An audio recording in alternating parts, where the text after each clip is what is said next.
जे थरे धोखा देला ताको द्वितीय मौका केबे दबनी। एटा बहुत जगह देखी आ पढ़ी शुणी भी किंतु संपर्क सेमती हुए आम जन को बहुत भल पाचे सी आमको कौन कारण धोखा देला कि अबाट को चलीगला ताने आम मौका देवानी सुधारिया बाट देखेबानी ताले आम तार कि पार्टनर आम कौन भल पाचे जड़े दी भूल रास्ता को गला आम छाड़ दौचे जा आउ मौका देविनी ते लाइफ रे तो बाट तू रह। एटा संपर्क रे एमती केबे हुए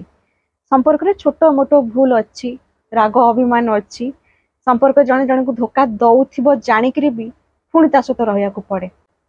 ताको पुणी बदलया को चेष्टा कर। एटा सत जने जदि तुमको बार बार धोखा दउची बार बार तमे सुधरिया को चाहिलो ताको बाटू को आनिया को चाहिलो आ सी टोटाली सुधरिया को चाहुनी तो सेमिति मनुष्यठू दूरे जिबा बहुत भलो। किंतु एटा नुह जे गोटे मौका रे गोटे लोक को तमे छाड़ी दबो तमरो कर्तव्य से मनुष्य को केमिति बाटू आनिबा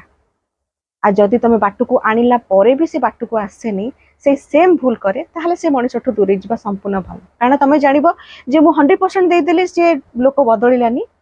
तो से संपर्क ठू दूरे जा। तो एटा नुहे जे धोखा देला थरे ताको अब द्वितीय मौका दबानी। तो जो माने संपर्क रे अछंती से माने निश्चित भाबे जानिथिबे जे थरे नुह बहुत थर मौका देवा को पड़िଥାଏ।